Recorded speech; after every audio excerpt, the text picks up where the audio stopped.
சிவாய நம. திருச்சிற்றம்பலம்.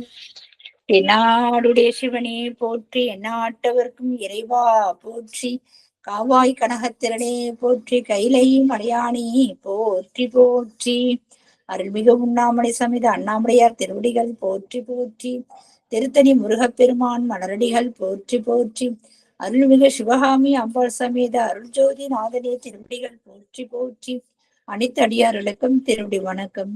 குருவாழ்க, குருவே சரணம். திருச்சிற்றம்பலம். தெளிவு குருவின் திருமேனி காண்டல், தெளிவு குருவின் திருநாமம் செப்பல், தெளிவு குருவின் திருவார்த்தை கேட்டல், தெளிவு குரு சிந்தித்தல் தானே, தெளிவு குரு சிந்தித்தல் தானே. திருச்சிற்றம்பலம். ஐயா, நீங்கள் ஆண்டவர் துதிப்பாடி நீங்களே ஆரம்பிக்கலாம் ஐயா. வாருங்கள் ஐயா. சிவாய நம. சிவாய நமங்கம்மா. திருவடி வணக்கம். திருச்சிற்றம்பலம். திருவடி வணக்கம்மா.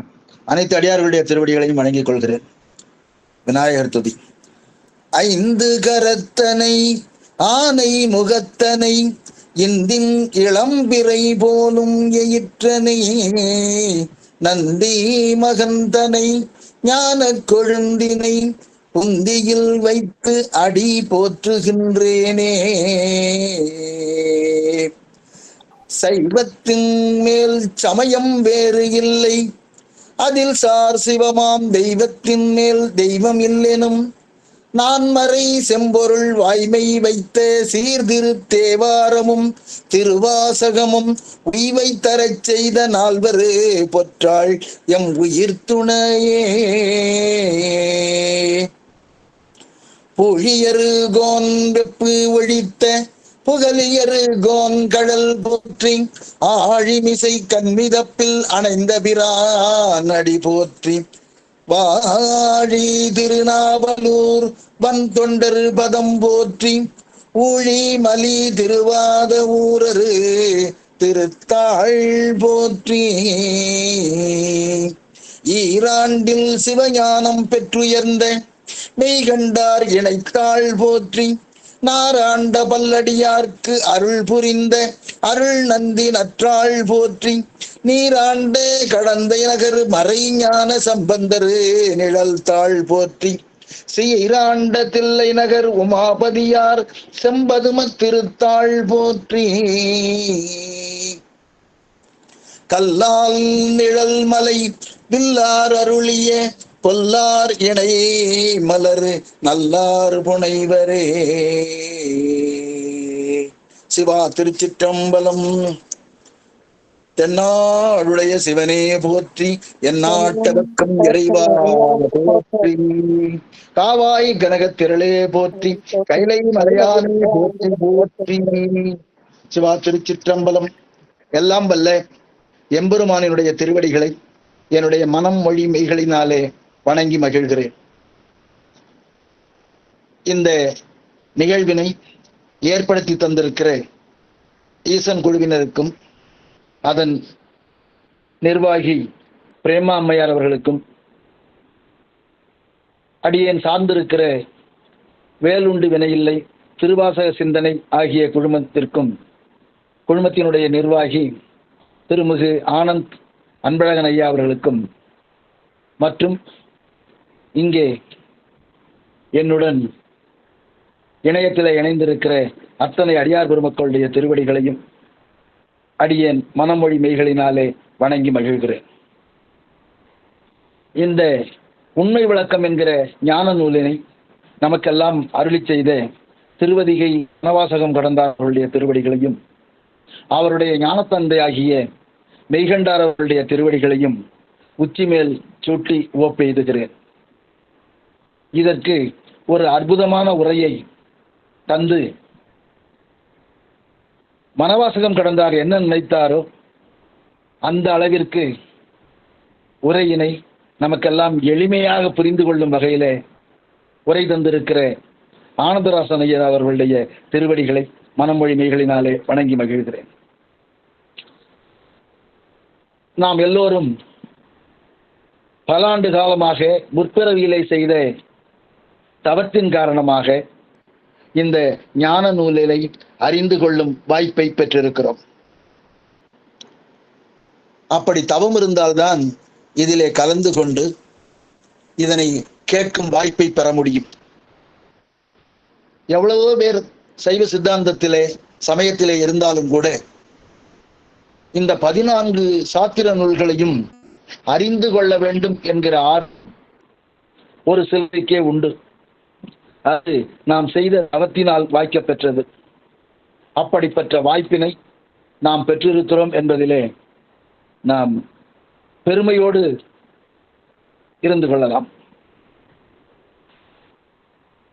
நமது மனவாசகம் கடந்தார்கள் நூலினுடைய தொடக்கத்திலேயே தன்னுடைய ஆசிரியராகிய 8 வினாக்கள் வினவினார் என்று. முதலாவதாக 6 தத்துவம் ஏது, அந்த 36 தத்துவங்களுடைய இயல்பு என்னன்னு கேட்டார். பிறகு ஆணவம் என்ன, ஆணவம் ஏது, ஆணவத்தினுடைய இயல்பு என்ன, கண்மத்தினுடைய இயல்பு என்ன. அப்ப பாசம்ங்கிறதுல ஆணவம், கண்மம், மாயை ஆகிய வந்துருச்சு. மாயை என்பது 36 தத்துவங்கள். இதெல்லாம் மாயையிலிருந்து வந்தது. இந்த தத்துவங்கள் எல்லாம் நமக்கு உடம்பாக அமைந்துள்ளன. அதே 3 வகையான தத்துவங்கள் பார்த்தோம். கீழிருந்து சொல்லணும்னு சொன்னா ஆத்ம தத்துவங்கள் 64, வித்யா தத்துவங்கள் 7, சிவ தத்துவங்கள் 5. முதல்ல இந்த 5 புலங்கள், பிறகு தன்மாத்திரைகள் 5, கர்மேந்திரியங்கள் 5, ஞானேந்திரியங்கள் 5 என்று சொல்லுகிற மனம், புத்தி, அகங்காரம், சித்தம் ஆகிய 4. ஆக இந்த 24 தான் ஆன்ம தத்துவங்கள் என்று சொல்கிறோம். அடுத்தது வித்யா தத்துவம்னு சொன்னோம். இது காலம், கலை, வித்தை, அராகம், புருடன், மாயை ஆகிய 7 வித்யா தத்துவங்கள் என்று சொன்னோம். இத வித்யேஸ்வரர் என்பவர் தான் கையாளுகிறார். அதே போல ஆன்ம தத்துவங்களை அனந்த தேவர் என்பவர் கையாளுகிறார், நிர்வகிக்கிறார்னு சொன்னோம். அது மாதிரி சிவ தத்துவங்களை சிவபெருமானே நேரடியாக நிர்வகிக்கிறார்னு சொன்னோம். இது பிரகிருதி மாயையில. அடுத்தது வித்யா தத்துவங்கள் சுத்த மாயையில தோன்றுகிறது. அதே போல ஆன்ம தத்துவங்கள் அசுத்த மாயையிலே தோன்றுகின்றன. சிவபெருமான் நேரடியாக மேலே இருக்கிற பிரகிருதி மாயையை அவர் செயல்படுத்துகிறார். இதுல 5 தத்துவங்கள் சொன்னோம். ஆக ஒரு சின்ன குழந்தையே கையை பிடிச்சு அழைச்சிட்டு போற மாதிரி 36 தத்துவங்களையும் அற்புதமா விளக்கினார். பிறகு ஆணவத்தினுடைய இயல்பை விளக்கினார். அடுத்தது கண்மத்தினுடைய இயல்பை விளக்கினார். பிறகு நான் யார், என்னுடைய இயல்பு யாது என்கிற கேள்விக்கு விடையாக பசுவினுடைய இயல்பை விளக்கினார். நீ யார் என்ற வினாவுக்கு விடையாக பதியினுடைய இலக்கணத்தை விளக்கினார். பிறகு நாதன் நடம் ஏது, நாதனுடைய நடனத்துல 3 வகையான நடனம் சொன்னோம். ஒன்று ஊன நடனம், ஞான நடனம், ஆனந்த நடனம்.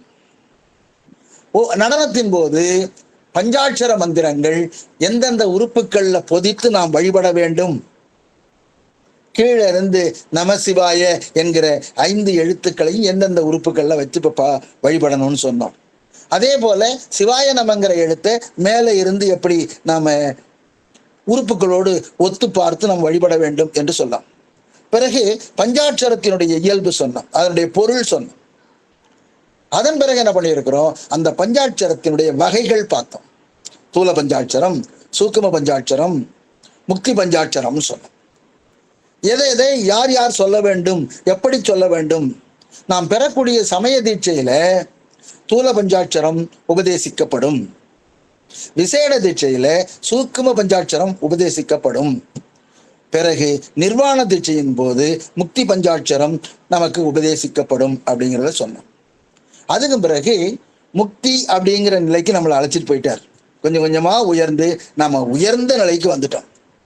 அந்த முக்தி நிலையில இறைவன் எப்படி இருப்பார், ஆன்மா எப்படி இருக்கும், ஆன்மா போய் இறைவனோட சேருமா அல்லது இறைவன் வந்து ஆன்மாவோட சேருமா அப்படிங்கிற வினாவுக்கு அற்புதமா பதில் சொல்லியிருந்தார். நாம வந்து இறைவனோட சேருவோம் அப்படின்னு சொன்னாங்கன்னா, இறைவன் வியாபக பொருள். அந்த வியாபக பொருள்ல எல்லா ஆன்மாக்களும் அதுக்குள்ள அடங்கி இருக்கும். அப்ப இது போய் சேர்தல் என்பது நிகழாது. ஏன்னா இதுக்குள்ளே நம்ம அடங்கி இருக்கிறோம் இறைவனுடைய வியாபகத்துக்குள்ளால. எனவே இறைவனுடைய வியாபகத்துக்குள்ள நாம் எல்லோரும் அடங்கி இருப்பதனால இது போய் அங்கு சேர்ந்தது என்பது பொருந்தாது. சரி, அப்ப அவர் இங்க வருவாரான்னு கேட்டா, அவர் ஆன்மாவை விட்டு ஒருபோதும் பிரிந்திருப்பதில்லை. அவர் எந்த நேரமும் ஆன்மாவோடு பசுவோடு ஒன்றாகவும் உடனாகவும் வேறாகவும் இருக்கிறார். எனவே பெருமான் அங்கிருந்து வருதலும் இல்லை. அப்ப முக்தியின் நிலை எப்படி இருக்கும் அப்படின்னு கேட்டா, இதுக்கு ஒரு அருமையான ஒரு உவமை சொன்னாங்க. என்னன்னு கேட்டா, நம்ம சூரிய ஒளியை பார்க்கிறோம், கண் ஒளியால பார்த்துக்கிட்டு இருக்கோம். ஒரு பிறவியிலேயே கண் பார்க்க முடியாதவர் ஒருத்தர் இருக்கிறார். அவருக்கு ஒரு சிறு படலம் மறைத்திருக்கிறது. அதனால சூரிய ஒளியும் இருக்கு, இவருக்கு கண் ஒளியும் இருக்கு, ஆனா நடுவில் ஒரு படலம் இருக்கு. அதே மாதிரிதான் முக்தியும். முக்தி எப்பொழுதும் இருக்கிறது, ஆனால் இதை உணராமல் இந்த ஆன்மா ஒரு சிறு படலத்தால் மறைக்கப்பட்டிருக்கிறது. அந்த படலம் மருத்துவரின் உதவியால் கிழிக்கப்படும் பொழுது இவருக்கு எப்படி சூரிய ஒளி நன்றாக தெரிகிறதோ, அதே போல ஞானாசிரியனுடைய உதவியினால் நமது ஆணவ மலம் நீக்கப்பட்டு நாம் இறைவனுடைய திருவருளை உணர்கிறோம். அப்ப இறைவனுடைய திருவருளை உணர்றோம். அப்ப தனியா முக்தின்னு ஒண்ணு கிடையாது, அதுவும் இருக்கிறது, நாமும் இருக்கிறோம். ஆனா நமக்கு தெரிகிற பக்குவம் வருகிற போது ஞானாசிரியருடைய உதவியினால முக்தியில் நாம் அடைகிறோம். இப்போ அதுக்குதான் ஒரு அருமையான உதாரணம் சொன்னாங்க. ஒரு தண்ணீர் இருக்கிறது, அதுக்குள்ள உப்பை போடுறோம், அப்ப உப்பு அதில் கரைந்து போகிறது. அதே போலதான் நம்ம ஆன்மாவானது உப்போடு கலந்து இருக்கிறது. உப்பும் இருக்கு, தண்ணீரும் இருக்கிறது. அதே போல முக்தி நிலையில ஆன்மாவும் இருக்கும், இறைவனும் இருக்கிறார். அப்ப இறைவன் இருக்கிறார், ஆன்மாவும் இருக்கிறது. அதுதான் சென்ற வகுப்புல சொன்னோம். சூரிய ஒளி இருக்குது, அந்த சூரிய ஒளிக்கு பக்கத்துல நிலா இருக்கு. அந்த நிலா இரவு முழுவதும் ஒளி வீசி கொண்டிருந்தது. சூரியனுடைய ஒளியை கண்ட உடனே இந்த ஒளியானது அதனோடு கரைந்து கலந்து போய் அப்படியே கொஞ்சம் கொஞ்சமா மங்கிருச்சு. இப்ப நில ஒளியும் இருக்கிறது, ஆனால் நமக்கு தெரிவதில்லை. அதத்தான் திருவாசகத்துல அற்புதமா சொன்னார். அண்ணாமலையான் அடிக்கமலம் சென்றிரெஞ்சும் விண்ணோர் முடியின் மணித்தொகை வீரற்றார் போல் கண்ணார் இரவி கதிர்வந்து கார்கரப்ப தன்னார் ஒளி மழுங்கி தாரகைகள் தாமகல. கண்ணார் இரவினா சூரியன், கதிர் வந்து கார் மரப்பேன்னா இந்த அதனுடைய சூரிய கிரணங்கள் இந்த வானத்தை முழுவதும் அழைக்குமாறு வரும் பொழுது தன்னார் ஒளி மழுங்கி தன்னுடைய குளிர்ச்சியான ஒளியை மங்க செய்வது. தாரகைகள் தாமகல, அங்க இருக்கிற நட்சத்திரங்கள் எல்லாம் தானா மறைஞ்சு போகுது. அது எதற்கு எடுத்துக்காட்டாக மணிவாசகர் சொன்னார்னா, கைலாயத்துக்கு போறாங்க இந்த தேவர்கள்லாம், மன்னர்கள்லாம் போறாங்க. அப்படி போகும்போது இவர்கள் தன்னுடைய கிரீடத்துல மணியை வச்சிருக்கிறாங்க. அந்த மணிலாம் முன்னாடி இங்கே இருக்கும்போது ஒளி வீசிட்டு இருந்தது. ஆனா இறைவன் முன்னாடி பார்க்கும் பொழுது அவருடைய ஒளியை பார்க்கிறப்ப இந்த ஒளியெல்லாம் ஒண்ணுமே இல்லை. அதனாலதான் அண்ணாமலையான் அடிக்கமலம் சென்றிரெஞ்சும் விண்ணோர் முடியின் மணித்தொகை வீரற்றார் போல. இந்த தேவர்களுடைய மணிமுடியில இருக்கிற மணிகள் எல்லாம் செயலிழந்து போனார் போல, ஒளி மங்கி போனார் போல என்று ஒரு எடுத்துக்காட்டை திருவாசகத்தில் சொல்லுவார். அதே போலத்தான் இங்கே நில ஒளி மங்கி போகிறது. அதே போல ஆன்மாவானது இறைவனுடைய திருவடியை சேருகிற பொழுது ஆன்மா தன்னை மறந்து அதோடு சேர்ந்து விடுகிறது. அப்படிங்கிற வரைக்கும் சென்ற வகுப்புல பார்த்தோம். இன்றைய அமர்வுல நாம 49வது பாடல்ல சில விளக்கங்களை கொடுத்து விட்டு அடுத்த ஒரு பாடத்துக்கு போவோம். 49வது திருப்பாடல். வாக்கு மனம் இறந்த வான்கருணை ஆளன் உரு தாக்கரவே நிற்கும் தனி முதல்வா நீக்கா பதியினை போல் நித்தம் பசுபாசம் என்றாய் கதியிடத்து மூன்றினையும் காட்டு. இவரு மெய்கண்டார இறைவனுடைய உருவமாகவே கருதுகிறார். அதனாலதான் வாக்கு மனம் இறந்த வான் கருணையாளன் உரு. யார் இங்க வான் கருணையாளன்? சொல்லுக்கும் எண்ணத்திற்கும் மனத்திற்கும் எட்டாத இறைவன், எட்டாத சிவபெருமான் கருணையாளன். அவனுடைய உருவத்தையே கொண்ட தாக்கு அறவே இந்த உலக மாயையிலே எந்த விதமான பாதிப்பும் இல்லாமல் இருக்கக்கூடிய தனி முதல்வா, என்னுடைய ஞானாசிரிய பெருமகனாரே. நீங்க முன்னாடி சொல்லியிருந்தீங்க, என்ன சொன்னீங்கன்னா, பதியினை போல பசு பாசம் அனாதி, ஆதி அற்றது, நித்தம் என்றும் உள்ள பொருள் அப்படின்னு முன்னாடி சொல்லியிருந்தீங்க. ஆக சைவ சித்தாந்தனுடைய அடிப்படை தத்துவமே முப்பொருள் உண்மை. என்னென்ன முப்பொருள் உண்மை? பதி, பசு, பாசம். இந்த மூணும் எப்பொழுதும் இருக்கும்னு சொன்னீங்க. சரி, அப்ப கதியிடத்து முக்தி பெறுகிற போது மூன்றினையும் காட்டு. அந்த மூணும் இருக்குமா இருக்காதா? இருந்தால் எப்படி இருக்கும்? இப்போ இறைவன் இருக்கிறார், அப்ப அவர் இருக்கார், அவரு நித்திய பொருள் இருக்கார். ஆனா பசுவும் பாசமும் எப்படி இருக்கும்?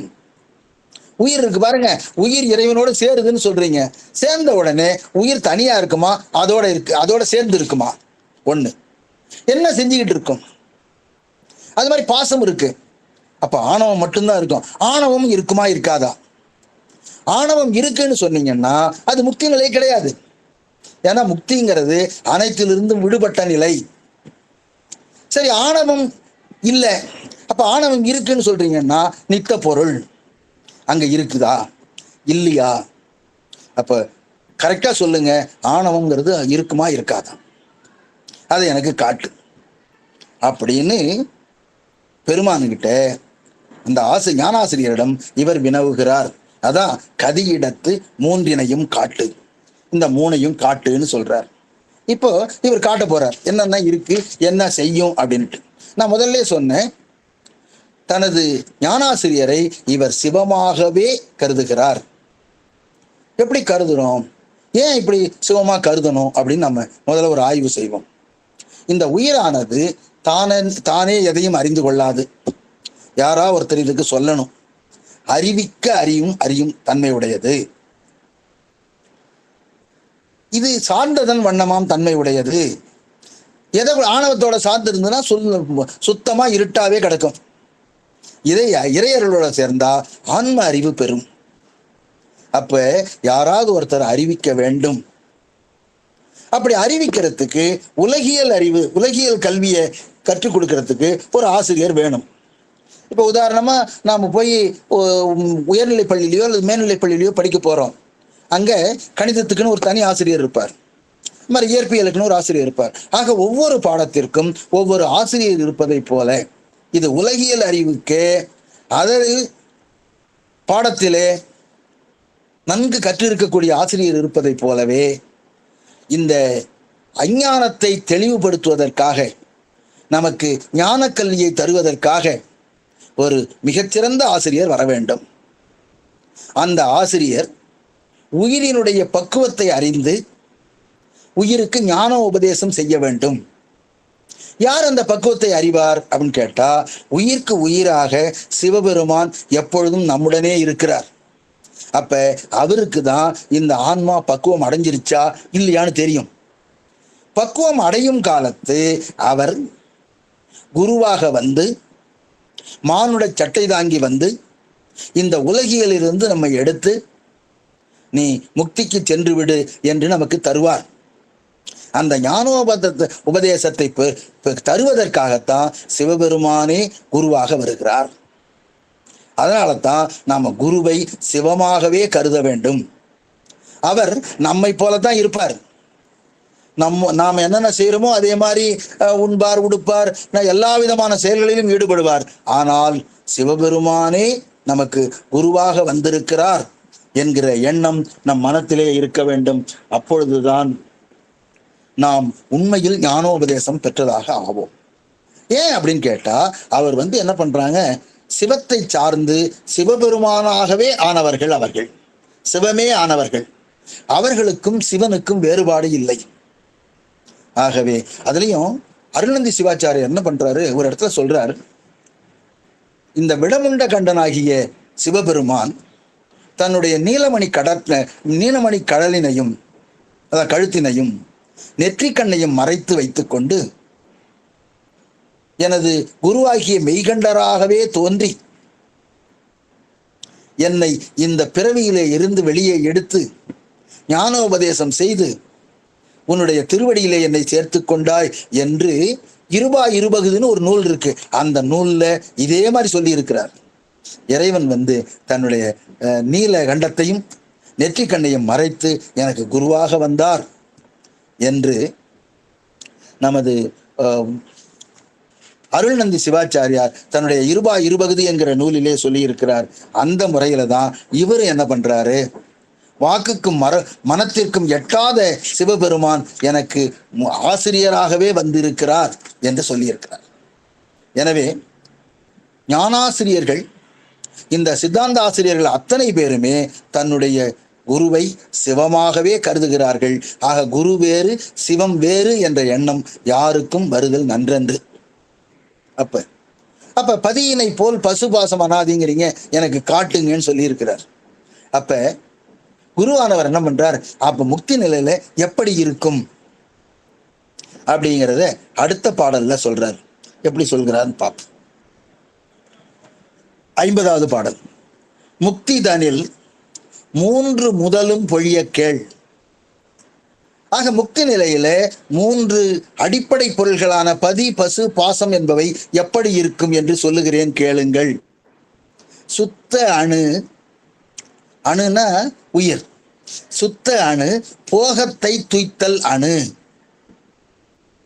அணுனா இங்கேயும் பசுதான்.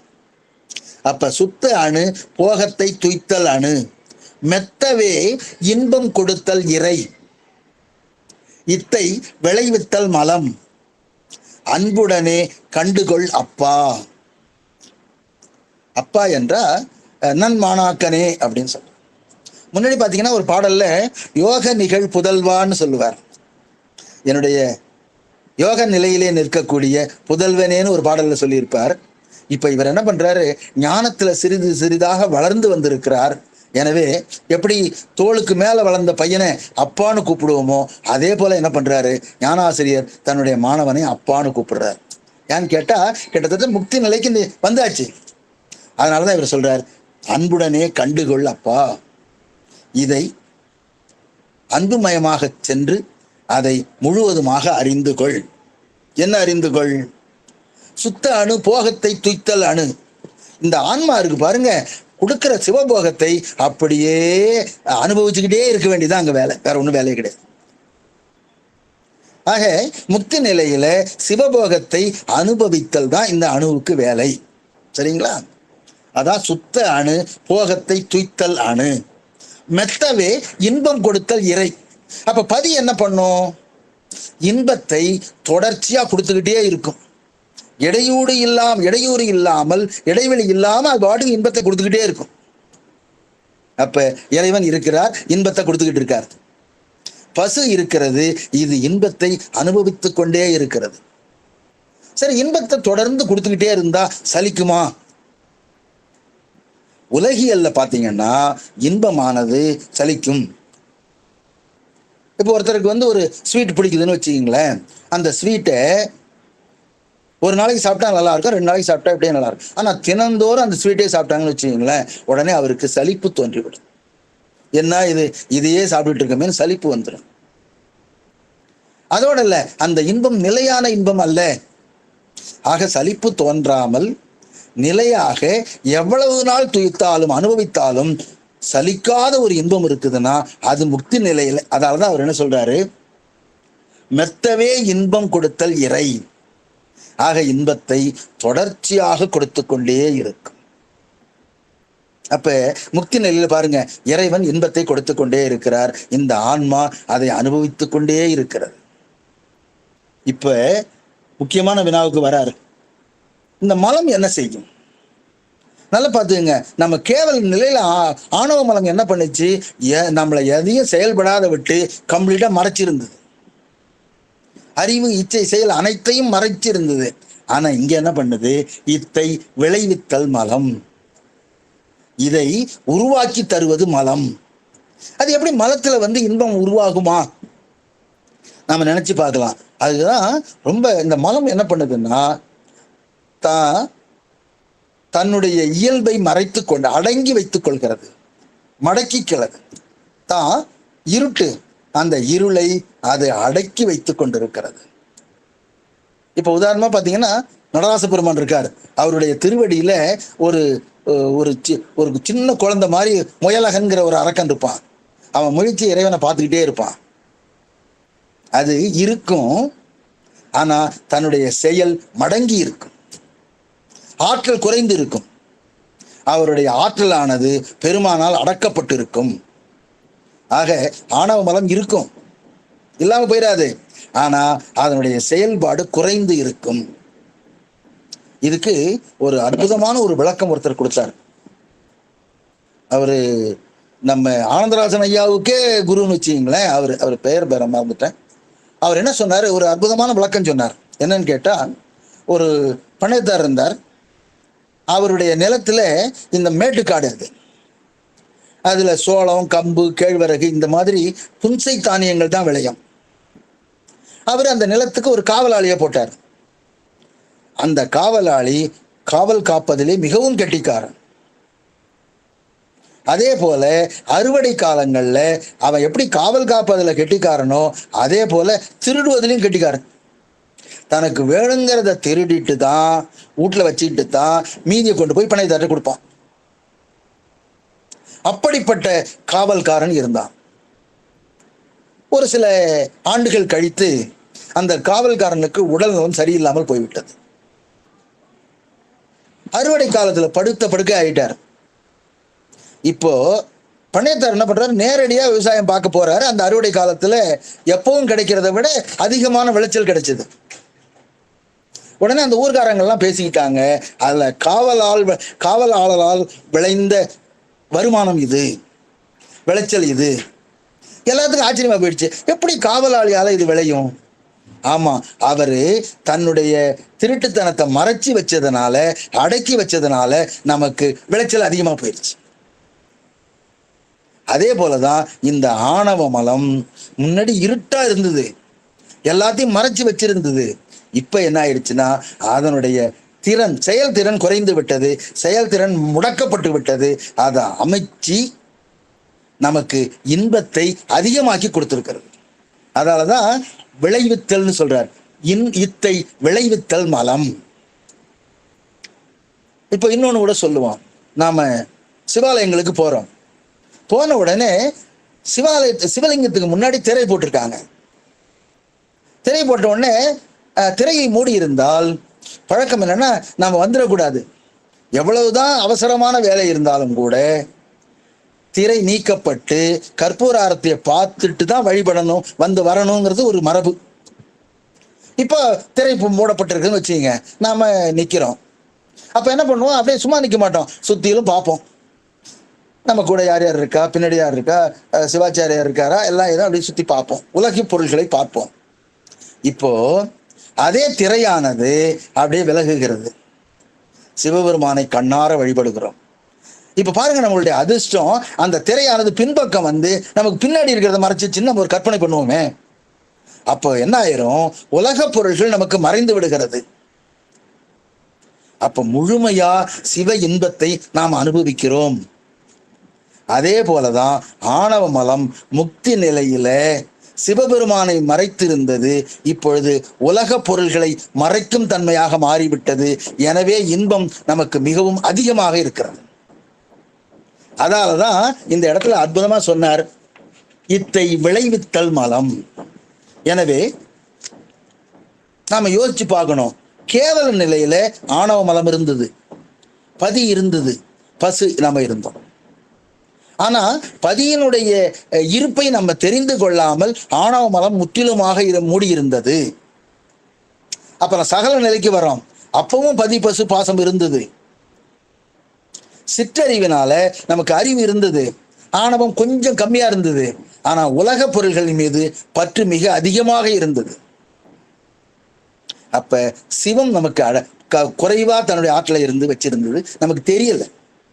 ஆனா முக்தி நிலையில மூன்றும் இருக்கிறது. சிவபெருமான் தன்னுடைய சிவானந்த அனுபவத்தை தொடர்ந்து கொடுத்து கொண்டே இருக்கிறார். நாமும் சலிப்பில்லாமல் அனுபவித்துக் கொண்டே இருக்கிறோம். அப்ப பதி பசு ஆகியவை இருந்தது.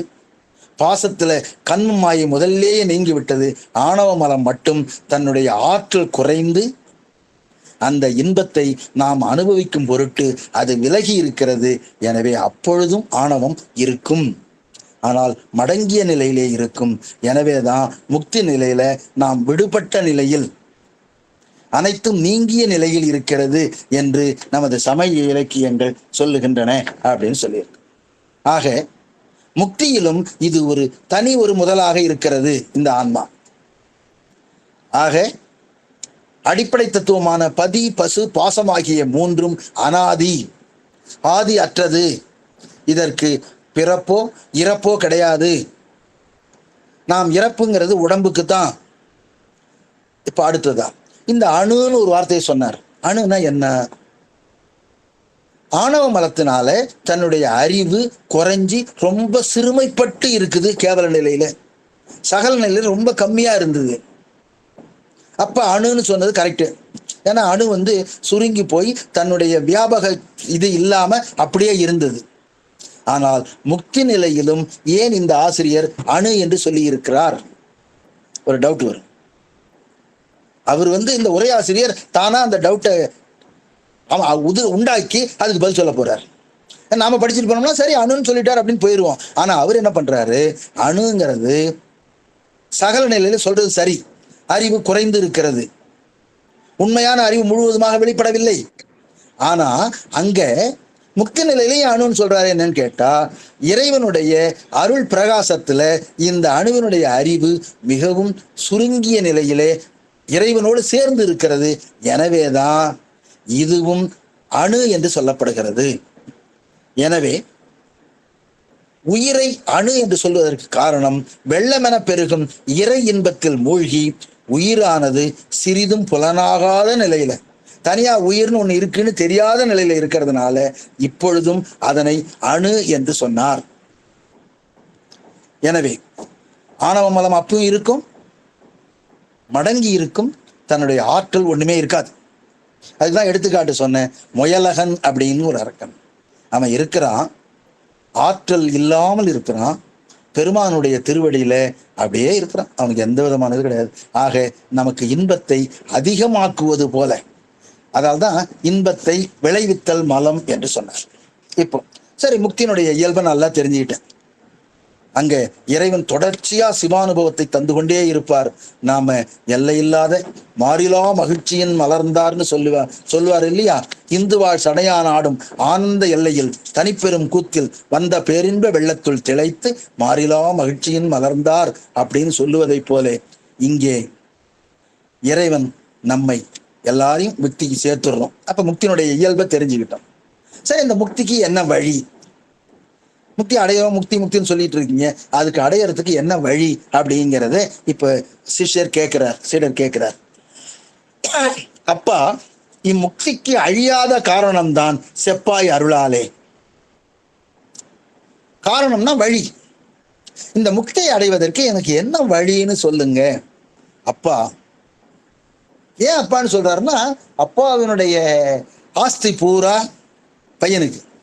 அது மாதிரி ஞானாசிரியனுக்கு என்னென்ன தெரியுமோ அத்தனை ஞான செய்திகளையும் மகனுக்கு தருவார். அதனாலதான் அப்பா, இம்முக்திக்கு அழியாத காரணம்தான் செப்பாய் அருளாலே, உங்களுடைய திருவருளாலே எனக்கு சொல்லுங்கள், செப்புதல் எனக்கு நன்றாக விளக்கி சொல்லுங்கள், செப்ப கேள்.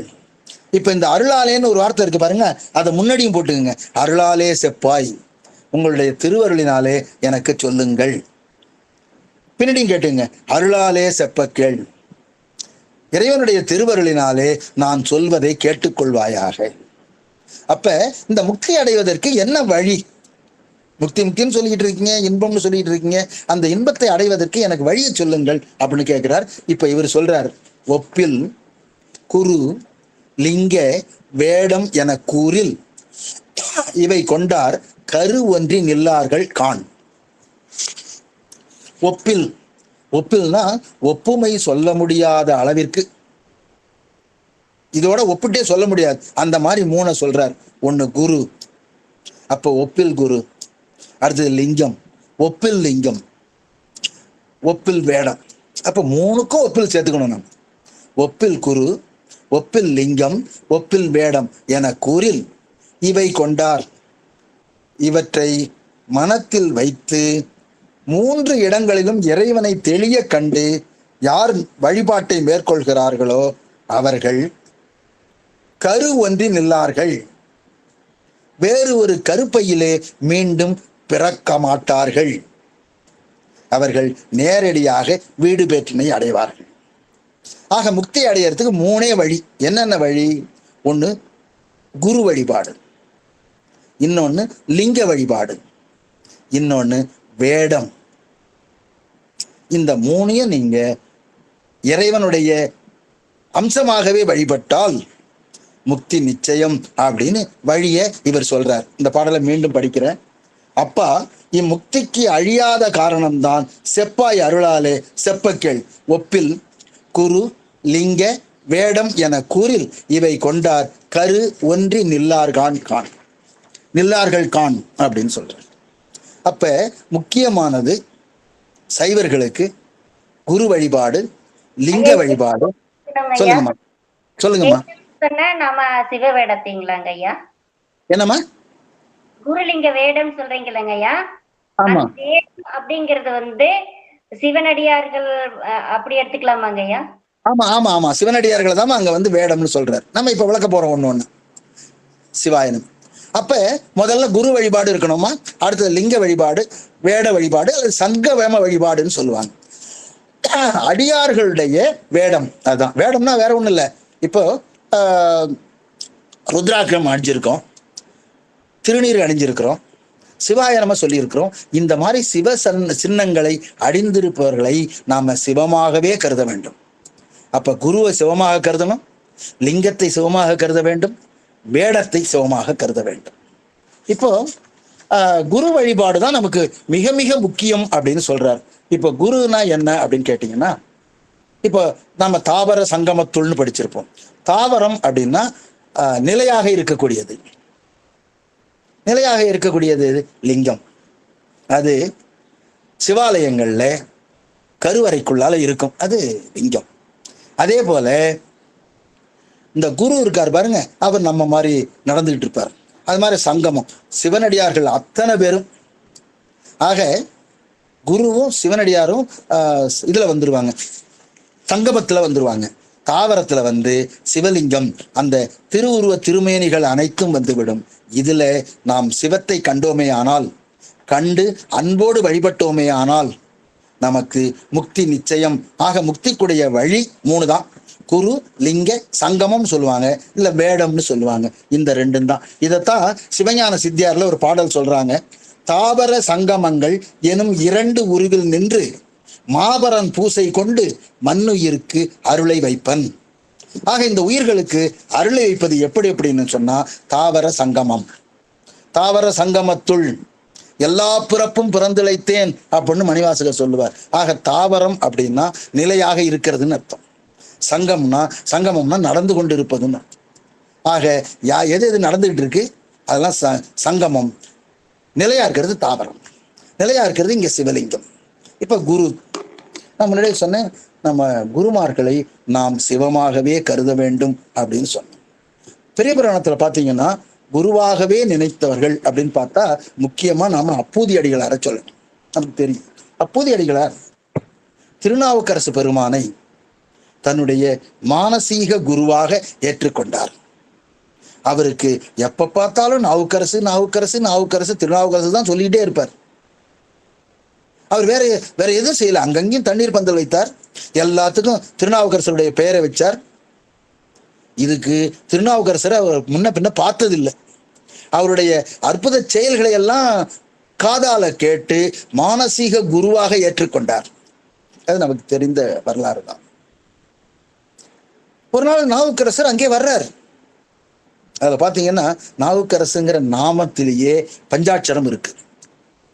5 எழுத்து தான் இருக்கும். திருநாவுக்கரசுல திரு விட்டுருங்க, நாவுக்கரசுல புள்ளி வச்ச எழுத்தையும் விட்டுருங்க. அப்ப நா உ க ர சு 5 எழுத்துக்கள்.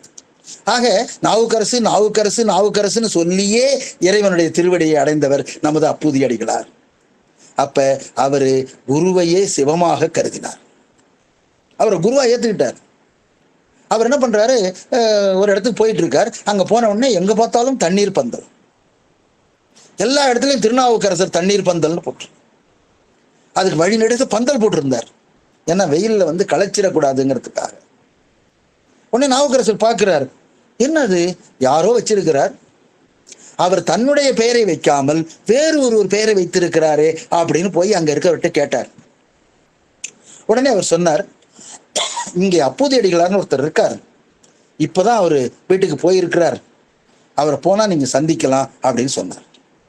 இதுல நம்ம குறிப்பு என்ன தெரிஞ்சுக்கணும்னா, தண்ணீர் பந்தல் வைக்கிறது பெருசு இல்லை, அது முறையாக செயல்படுகிறதா என்பதை பார்க்க வேண்டும் அப்பப்போ போய். எனவே அப்பூதியடிகளார் அதை பார்த்து கொண்டிருந்தார் என்று அவருடைய அங்க இருக்கிற பணியாளர் சொன்னார். இப்பதாங்க இங்க இருந்துட்டு போனார்னு சொன்னார். அதுல இருந்து நம்ம தெரிஞ்சுக்கணும். ஆக தண்ணீர் பந்தல் வைத்து அதை முறையாக பராமரித்திருக்கிறார். உடனே அவர் அங்க போறார். போய் இதே கேள்வியை கேட்டார், நீங்க உங்க பேரை வைக்காம வேறு ஒருவருடைய பெயரை வைத்திருக்கிறீர்களே என்ன கேட்டார். அவருக்கு சினம் வந்துருச்சு, கோபம் வந்துருச்சு. என்னது இது, என்ன சாதாரண பெயர்னு நினைச்சீங்களா? கடல்ல கட்டி போட்டப்ப கூட இவர் வந்து வெளியில வந்தவர், அப்படிப்பட்டவர். அவரை போய் நீ சாதாரண பெயர்னு சொல்லிட்டீங்களே, நீங்க சிவவேடம் தரித்திருக்கிறதுனால நீங்க தப்பிச்சீங்க. யார்கிட்ட? அப்பர்கிட்ட சொல்றாரு அவரு. இப்படி இதே வேற ஒருத்தர் வந்தா நடக்கிறதே வேற, இதை போய் நீங்க இப்படி சொல்லலாமா? அவர் எப்படிப்பட்ட மனுஷன்? உடனே அவர் சொன்னாரு, பாருங்க பேசும்போது எப்படி பேசுறாங்க பாருங்களேன். அவர் கேட்கிறார், திருநாவுக்கரசருடைய பெருமையை பூரா அப்பூதியடிகளார் சொல்றாரு. ஆனா திருநாவுக்கரசர் என்ன சொல்றாரு, இந்த சமன்ல இத்தனை வருஷமா இருந்துட்டு கடைசி காலத்துல வந்தாரு அவரை சொல்றீங்களா அப்படின்னு தன்னுடைய சிறுமையை சொல்றார். ஆக தற்பெருமை பேசாமல் அப்பர் பெருமானார் தன்னுடைய சிறுமையை குறிச்சு சொல்றார். அதை நல்லா ஞாபகம் வச்சுக்கணும். ஆக ஒவ்வொருத்தரும் பின்பற்ற வேண்டியது என்னன்னு கேட்டா, நாம பெருமை பேசிக்கொண்டிராமல் நம்மளுடைய சிறுமையை சொல்ல வேண்டும். நம்மளுடைய பெருமையை அடுத்தவர் தான் சொல்ல வேண்டும்.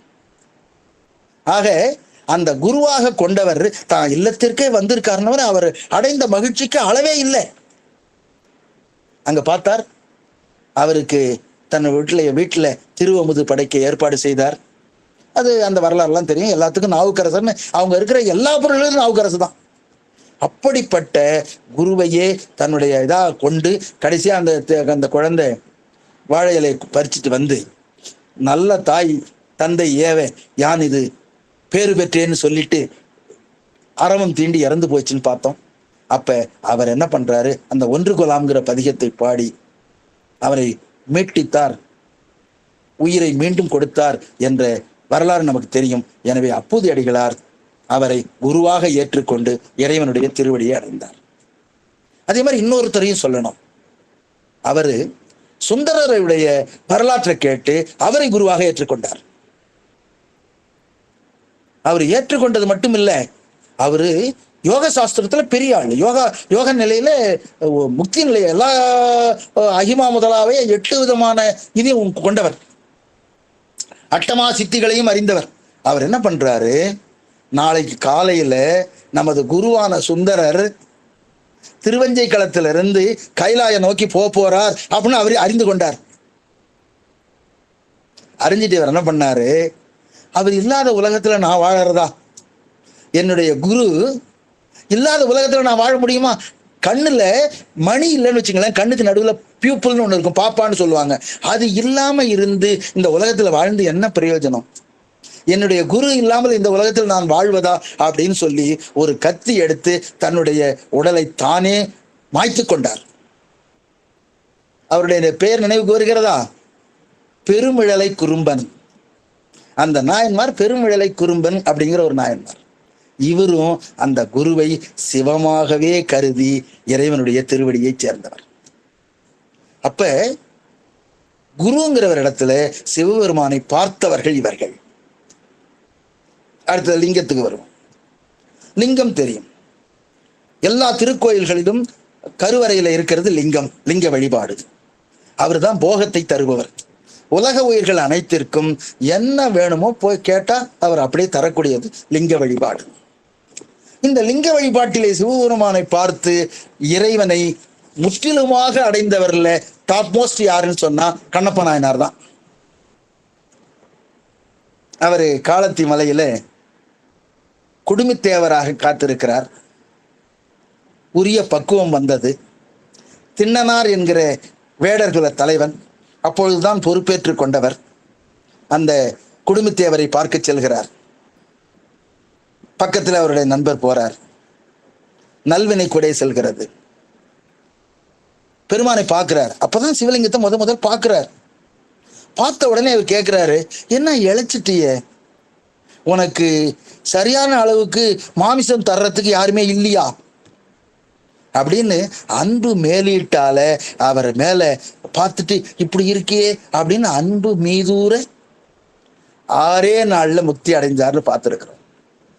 அதனாலதான் மாணிக்கவாசகர் சொன்னார், கண்ணப்பன் ஒப்பதோர் அன்பின்மை கண்டபின் என்னப்பன் என்னொப்பில் என்னையும் ஆட்கொண்டு அருளி வண்ண பணித்து என்னை வா என்ற வான்கருணை சொன்ன பொன் நீற்றற்கே சென்றூதாய் கோத்தும்பினார்.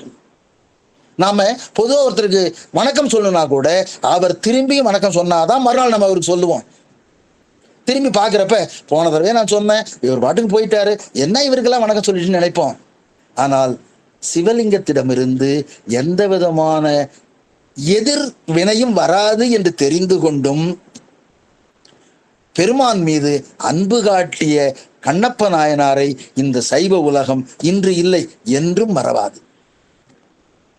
அதோடு மட்டுமில்ல, இருக்கிற உறுப்புகளிலேயே தானம் தரக்கூடிய வகையில் அமைந்தது கண் தானம்தான் என்று முதல்ல உலகிற்கும் சிவபெருமானுக்கும் கண் தானத்தை அளித்தவர் நமது கண்ணப்ப நாயனார். இன்றும் பாத்தீங்கன்னா இலங்கையில் இருக்கிற மக்கள் முழுவதும் உடம்பு சரியில்லைன்னு சொன்னா தன்னுடைய கண் தானம் நான் செய்யறேன் அப்படின்னு வேண்டிக்கிடுவாங்க. நல்ல நிலையில இருக்குது. ஆக கண் தானத்தை கட்டாயமாக செய்தோமேயானால் நாம் மட்டுமில்லை, உலகத்தில் இருக்கிற அத்தனை பேரும். ஏன்னா ஒரு நிமிஷம் நம்ம கரண்ட் ஆஃப் ஆயிடுச்சுன்னா நம்ம எவ்வளவு பாடுபடுறோம். அவர்கள் பிறவியில் இருந்தே அந்த ஒளியை பார்க்காதவர்களுக்கு நம்மால் ஒரு காரியம் செய்ய முடியும் என்றால் ஏன் நாம் அந்த கண் தானத்தை மகிழ்ச்சியோடு செய்யக்கூடாது?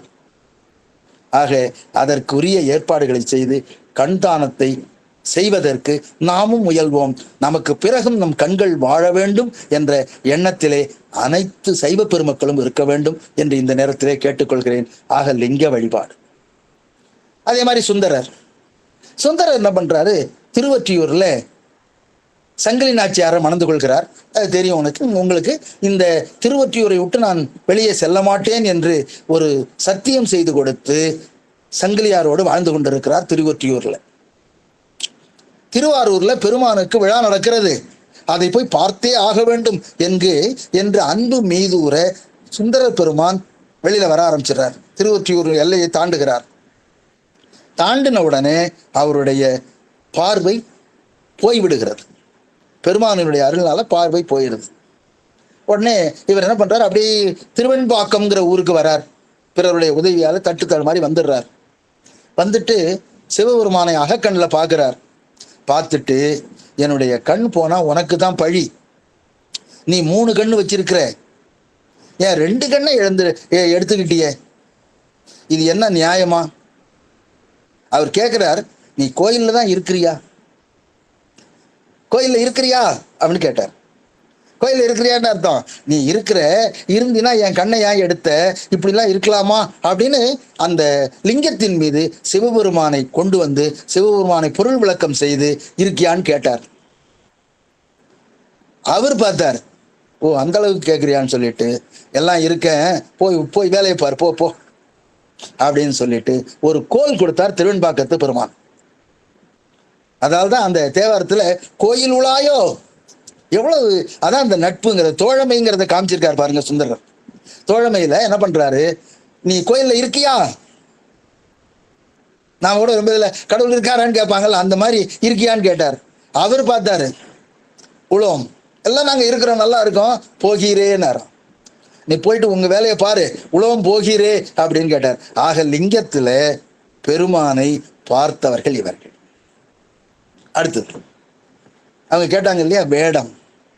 வேடம்னு சொன்னா சிவவேடம் தரித்தவர்கள். அதுலயே இவன் வேஷம் போடுறான்னு சொல்லுவாங்க, அந்த வேஷமும் இதுக்குள்ளால அடங்கும். உண்மையிலேயே நாமெல்லாம் கொடுத்து வைத்தவர்கள். திருநீர் அணி இருக்கிறோம், ருத்ராட்சம் அணிந்திருக்கிறோம், பஞ்சாட்சரத்தை உள்ள சொல்லிக்கிட்டு இருக்கிறோம். நாம எல்லாம் நடமாடும் கோயில். இவர்களிடத்திலே சிவனை கண்டு வழிபட வேண்டும். அவ்வாறு சிவனை கண்டு வழிபடணும்னா எப்படி? அதை என்ன பண்றாங்க, சில பேர் அதை ஆய்வு செய்கிறார். அதுதான் இப்ப சொல்லணும். சில பேர் என்ன பண்றாங்க, இவர் உண்மையிலேயே சிவனடியார் தானா, இவருக்கு வழிபட வேண்டுமா, இவரு நம்மோட இருந்தவர் தானே, நம்ம போல தானே எல்லாம் இருக்கிறார், இவரை வழிபட வேண்டுமா அப்படின்னு பார்க்கிறார். அதுக்காக தான் ஒரு தாண்டக பாடல் ஒன்று சொல்லுது. என்ன சொல்லுதுன்னு கேட்டா, எவரேனும் தாமாக இலாடத்திட்ட திருநீரும் சாதனமும் கண்டால் உள்கி உவராதே அவரவரை கண்டபோதே உகந்து அடிமைத்திறம் நினைந்து அங்கு வந்து நோக்கி இவர் தேவர் அவர் தேவர் என்று சொல்லி இரண்டாட்டாது ஒழிந்து ஈசன் திறமே பேணி கவராதே தொழும் அடியார் நெஞ்சினுள்ளே கன்றாப்பூர் நடுதறியை காணலாமே. கன்றாப்பூருங்கிற ஒரு திருத்தலத்துல நடுதரின்னு ஒரு சிவலிங்கம் இருக்கு. அதை வழிபடும் போது அவர் சொல்றாரு, எவரேனும் தாமாக இலாடத்திட்ட, இலாடம் தான் நெற்றி, அந்த நெற்றியில யாரேனும், அந்த தாம்ங்கிறது எடுத்துடணும், எவரேனுமாகம்னா அவர் எப்பேற்பட்ட ஆளா இருந்தாலும் சரி, குறைவுடையவர் இருந்தாலும் சரி, குற்றமுடையவர்களா இருந்தாலும் சரி, அதை பத்தி பார்க்க கூடாது.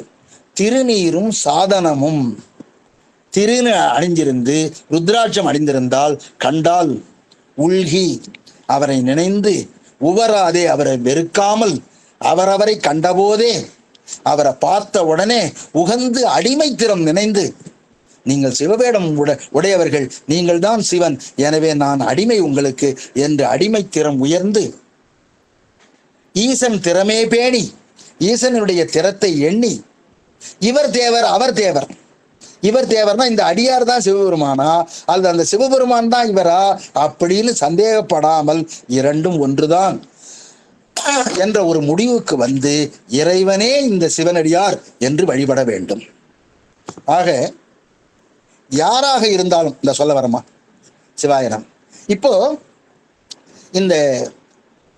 இதை பார்த்த உடனே நமக்கு நிச்சயமா அந்த சீரமான் பெருமாள் நாயனாருடைய வரலாற்றுல ஒரு சின்ன நிகழ்வு தெரியும். அவர் பட்டத்து ராஜா யானை மீது வந்து கொண்டிருக்கிறார். எதிர்த்தாப்புல ஒரு துணி துவைக்கும் வண்ணார் வருகிறார். அப்பெல்லாம் பாத்தீங்கன்னா உவர் மண்ணுன்னு ஒரு மண்ணு, அதை வச்சுதான் துவைப்பாங்க. அதால்தான் பாரதி கூட சொல்லுவான், துணி துவைக்க மண்ணுண்டு. அப்ப துணியை உவர் மண்ணோட சேர்த்து அதை வேக வச்சு அப்புறம் துவைப்பாங்க. அந்த மண்ணு உவர் மண்ணுன்னு பேரு. அந்த உவர் மண்ணை தலையில தூக்கி வச்சுட்டு வர்றான். அது மழையாலும் வேர்வையாலும் அப்படியே இது பண்ணி உடம்பு முழுவதும் அந்த உவர் மண் கீழே வந்துருச்சு. இவர் நடந்து வெயிலில் வந்ததுனால கொஞ்சம் காஞ்சிருக்கு, அங்காங்கே வெள்ளை வெள்ளை வெள்ளையா இருக்கு. உடனே பெருமாள் நாயனார் பார்க்கிறார் உயர இருந்து, ஆஹா, சிவபெருமானுடைய தோற்றத்துல வந்திருக்கிறாரே, திருநீர் அணியில் அவர் நல்லா பார்க்கணும், அவர் உவர் மண்ணுல அவரும் அறியாமல் அப்படி இருக்கிறார். உடனே இவர் பார்த்தார், ஆஹா அப்படின்னு யானையில இருந்து கீழே இறங்கிட்டார். இறங்கி இவருடைய திருவடிகள்ல விழுந்து வணங்கினார். அவருக்கு வண்ணாருக்கு பயம், என்ன பட்டத்து ராஜா நம்ம காலில் விழுந்துட்டார், சரி நம்மளை யாரோ நினைச்சிட்டு தான் விழுந்திருக்கிறார். ஐயா அடிவண்ணான்னார், உங்களுக்கு அடிமை செய்யக்கூடிய வண்ணான் நான், எனக்கு போய் இது மாதிரி வழிபடுறீங்களே அப்படின்னு இவருக்கு நமக்கு மேல வேற ஏதாவது தண்டனை கொடுத்துட்டா என்ன பண்றதுன்னு இவர் என்ன பண்றாரு, பயப்படுறாரு. ஐயா அடிவண்ணான் அப்படின்னு விழுந்து கும்பிட போறார். உடனே அவர் என்ன சொன்னார் தெரியுங்களா, வார வேடம் நினைப்பித்தீர், சிவபெருமானுடைய வேடத்தை நீங்கள் எனக்கு நினைவூட்டி இருக்கிறீர்கள், வருந்தாது ஏகும், ஒன்றும் பயப்படாத, வருந்தாமல் எந்த விதமான மனக்குறையும் ஏற்படாமல் நீங்க போங்க அப்படின்னு சொல்லி இவர் காலிலே அவர் விழ, அவர் காலிலே இவர் விழ, அடிமைத்திறம் அங்கே சிறப்பாக விளங்கியது. அதனால தான் நாம திருவேட பொலிவழகு. ஆக வேடம் நமக்கு நினைப்பிக்கும். ஆக யார் ஒருத்தரை இந்த மாதிரி திருவேடத்தோடு பார்த்தீர்களானால் சிவனையே அவர் என்று நினைத்து அந்த திருத்தொண்டருக்கு வழிபாடு செய்ய வேண்டும் என்பது நம்முடைய மரபு. அடுத்து ஒருத்தர் சொல்லி ஆகணும். ஏன்னு கேட்டா, இந்த திருவேடம் அப்படின்ன உடனே நமக்கு முத்தநாதன் நினைவுக்கு வராம இருக்க மாட்டார். முத்தநாதன் என்பவர் மெய்ப்பொருள் நாயனாரை பல முறை போர்க்களத்திலே சந்தித்து தோல்வியை தழுவியவர். இவரை வெற்றி பெற வேண்டுமானால் நாம போர் முறையில நேரான முறையில வெற்றி பெற முடியவே முடியாது.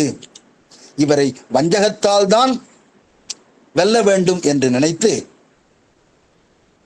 மெய்யெல்லாம் நீர் பூசி உடம்பு பூரா நீர் பூசிக்கிட்டாராம். உண்மையிலேயே அந்த தீட்சை வாங்கவங்க பார்த்தீங்கன்னா இத்தனை இடத்துல தான் பூசணும்னு வச்சிருப்பாங்க.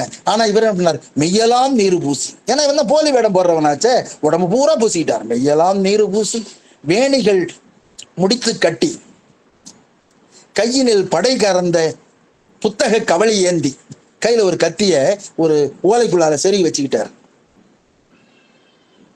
பொய்த்தவ வேடம் பெற்று புகுந்தனன் முத்தநாதன். அப்ப அவர் என்ன பண்றாரு? இந்த மாதிரி பொய்த்தவ வேடம் போட்டு உள்ள போனார்.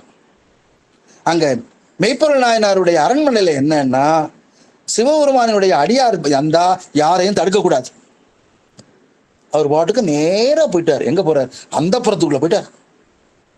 அவருக்கு ஒரு மெய்காப்பாளர் தத்தன்னு பேரு. அந்த தத்தன் இவரை உள்ள விட்டுட்டானே ஒழிய மனசு பூரா இவன் மேலேயே இருந்தது. இவன் உள்ள நுழைந்த நேரத்திலிருந்து கடைசி வரை இவன் என்ன பண்ணிட்டு இருக்கான்னு அவர், ஏன்னா மெய்காப்பாளர் இல்லையா, தன்னுடைய பணியை நன்றாக செய்தவர், செம்மையாக செய்தவர், அவரு மனசை அங்கேயே வச்சிருந்தார். இவர் உள்ளே போனார். பட்டத்து ராணியோட அவர் உட்கார்ந்திருக்கார் மெய்ப்பொருள் நாயனார். இவரை பார்த்த உடனே எழுந்து இருவரும் வழிபட்டார்கள். உடனே அவர் என்ன சொன்னார்? நீங்க நானும் தனிச்சு இருக்கணும். சிவபெருமான் என்னிடத்திலே சொன்ன ஒரு ஆகமம் ஒன்று உள்ளது, அதை உங்களுக்கு நான் உபதேசிக்க வேண்டும், நாம தனியா இருக்கணும்னு சொன்னாங்க. உடனே அந்த ராணி நகர்ந்து விட்டார்கள். இப்பொழுது மெய்ப்பொருள் நாயனாரும், இவர் திருக்கோயிலூரில் மலையமான் வம்சத்திலே இருந்தவர், அரசாட்சி அற்புதமாக செய்து கொண்டிருந்தவர். மெய்ப்பொருள் நாயனாருடைய முன்னரே அந்த முத்தநாதன் பொய்த்தவ வேடத்திலே அமர்ந்து கொண்டு புத்தகம் அவிழ்ப்பான் போன்று அந்த ஓலைச்சுவடியை அவிழ்த்து உள்ளே இருக்கிற கத்தியை எடுத்து தான் என்ன நினைத்து வந்தானோ அதை அப்படியே செய்து முடித்தான் என்று சேக்கிழார் பெருமான் எழுதுவார். அப்ப அந்த கத்தியால கொன்றார், குத்திட்டார். இப்போ நாம பார்க்கலாம், வென்றது முத்தநாதன். ஆனா அவர் என்ன எழுதுறார்? மெய்ப்பொருள் நாயனார் வென்றார். தன் உயிரை கொடுத்து இந்த திருநீரு தான் மெய்ப்பொருள், இந்த உலகத்திற்கு மெய்ப்பொருளாவதுங்கிறது இந்த திருநீரு தான். ஆக இந்த மெய்ப்பொருளினுடைய தன்மையை அனைவருக்கும் சொல்லுங்கள் என்று சொல்லிவிட்டு அவரு அப்படியே உயிரை கையில பிடிச்சிக்கிட்டு இன்னும் இவரை பத்திரமா வெளியில கொண்டு சேர்க்கணுமேங்கிறதுக்காக உயிர் அங்கே இருந்தது. தத்தன் இதை பார்த்த உடனே உள்ள வந்துட்டான். அவர் ஒரே வார்த்தை சொன்னார், தத்தா நமர்னர். தத்தா, இவர் நம்முடையவர்னா என்ன அர்த்தம்? நாமும் திருநீர் அடைஞ்சிருக்கிறோம், அவரும் திருநீர் அடைஞ்சிருக்கிறார், அவரும் சிவனடியார், நானும் சிவனடியார். எனவே இவர் நம் குலத்தை சேர்ந்தவர். அவரை ஒன்றும் பண்ணாம அரசனை கொண்டுட்டானேன்னு மக்கள் கொதித்து எழுவார்கள். அது பத்திரமா கொண்டு போய் அந்த இடத்துல விட்டுட்டு நம்முடைய எல்லையை விட்டு வாரும் சொன்னார். உடனே தத்தன் அவரை பத்திரமா அழைச்சு கொண்டு போய் அங்க விட்டுட்டு திரும்பி வந்தான். அப்பதான் அவர் சொன்னார், நீ செய்த ஒரு பாங்கு யாருமே செய்ததில்லை எனக்கு. ஏன்னா அவர் இறக்க போறார், அவர் சொன்னதை செய்யணுங்கிற கடப்பாடு இல்லை. இருந்தாலும் கூட ஒரு சிவனடியாருக்கு தொண்டு செய்ய வேண்டும் என்பதற்காக அவர் சொன்னார், நான் சொன்னதை நீ திருப்பி செஞ்ச. இப்படிப்பட்ட ஒரு நல்ல காரியத்தை, நல்ல தொண்டினை யார் செய்ய வல்லார் அப்படின்னு சொல்லிட்டு அவருடைய உயிர் பிரிந்தது. அதனாலதான் அவர் அவர்தான் வென்றார்னு எழுதுவார். மெய்ப்பொருள் நாயனார் வென்றார். திருநீற்றினுடைய தன்மையை இந்த உலகிற்கு அறிவிப்பதற்காக வென்றவர் மெய்ப்பொருள் நாயனார். அடுத்தது, அப்ப குரு பார்த்தோம், லிங்கம் பார்த்தோம், சங்கமம் பார்த்தோம். சங்கமமா அடியார்கள். இன்னொருத்தரையும் சொல்றேன். இவர் பெண்ணாடத்துல இருந்த நாயன்மார். திருப்பெண்ணாகடம்னு ஒரு ஊர், கடலூர் மாவட்டத்தில் இருக்க ஊர். அந்த ஊரில் பார்த்தீங்கன்னா கலிக்கம்பர்னு ஒரு நாயன்மார். அந்த நாயன்மார் என்ன பண்ணுறாரு, விருந்தினருக்கு திரு அமுது, அடியார்களுக்கு திரு அமுது செய்வது தான் அவருக்கு வேலை. முழுவதுமாக செய்தார். எந்த சிவனடியார் வந்தாலும் கூட அவர்களுடைய பாதத்தை விளக்கி கழுவி, தூய நீரால் கழுவி அவருக்கு ஆசனம் இருத்தி அவருக்கு திருவமுது படைத்தல் அவருடைய பழக்கம். அவருடைய துணைவியார் சொம்பிலே நீர் எடுத்து அதற்கு வார்ப்பார்கள், இவர் கழுவுவார். இது வழக்கமாக செஞ்சுக்கிட்டு இருந்தார். சிவனடியார்கள் வருவார்கள், தினம் இவங்க சொம்பை எடுத்து போய் தண்ணி ஊற்றுவாங்க, அவங்க கழுவி விடுவாங்க. இப்படியே அவருக்கு திருவமுது படைப்பார்கள். இப்படியே செய்து கொண்டிருந்தார். ஒரு நாள் இவர் தண்ணீர் ஊற்றுறாங்க, அந்த அம்மையார், இவர் கழுவுறார். அடுத்த சிவனடியார் வர்றார். அந்த நீர் ஊற்றுதல் நின்று விட்டது. ஏன் நின்று விட்டதுன்னு அண்ணாந்து பார்த்தார். அந்த அம்மையார் அவங்க அண்ணாந்து பார்க்குறாங்க சிவனடியாரை. சிவனடியார் யாருன்னு பார்த்தா, கொஞ்ச நாளைக்கு முன்னாடி இவங்க வீட்டில் ஏவல் செய்து கொண்டிருந்தவர், பணியாள். இவர் வேலைக்கு வேணான்னு நிறுத்திட்டாங்க. அப்படிப்பட்டவர் இப்ப இன்னைக்கு சிவனடியாரா வந்திருக்கிறார். இவருக்கு மனசுல அந்த அம்மையார் ஒரு வேலையாள், இவருக்கு நாம நீர் ஊற்றி கால் கழுவ வேண்டுமா என்ற எண்ணம் லேசா மனசுல தோன்றுச்சு. இத கலிக்கம்பர் பார்த்தார். என்னது, இப்படி வேற சிவனடியார்கள் வேறுபாடு வேறன்னு பாக்குறியான்னு சொல்லிட்டு அந்த சொம்ப ஒரு கையில வாங்கிட்டு தன்னுடைய கத்தியால மனைவினுடைய கையை வெட்டி விட்டார். இப்படிப்பட்ட நாயன்மார்கள் இருந்திருக்கிறாங்க. அந்த நாயன்மார் கலிக்கம்பர் என்ற நாயன்மார் ஒருவர் இருந்தார். அவரும் இதே போல திருவேடத்திலே சிறிதளவு சந்தேகம் ஏற்பட்டாலும் எதுவும் நிகழலாம் என்பதற்காக காட்டப்பட்டதுதான் கலிக்கம்ப நாயனார் வரலாறு. ஆக குரு, லிங்க, சங்கமம் ஆகிய 3 நெறிகளிலும் நின்றவர்கள்தான் முக்தியை அடைவார்கள் என்பதற்கு பல பெரிய புராணத்தில் ஆங்காங்கே விரைவி கிடக்கிறது. நம்ம நினைவுக்கு வந்த ஒரு சிலவற்றை மட்டும் நான் கோடிட்டு காட்டிருக்கிறேன். இன்னொன்னு என்னன்னு கேட்டா, இந்த 3லையும் புகழ்பெற்றவர் ஒருத்தர் இருக்கார். யார் தெரியுங்களா? குங்கிலிய கலைய நாயனார். குங்கிலிய கலைய நாயனார் குரு. யாரு?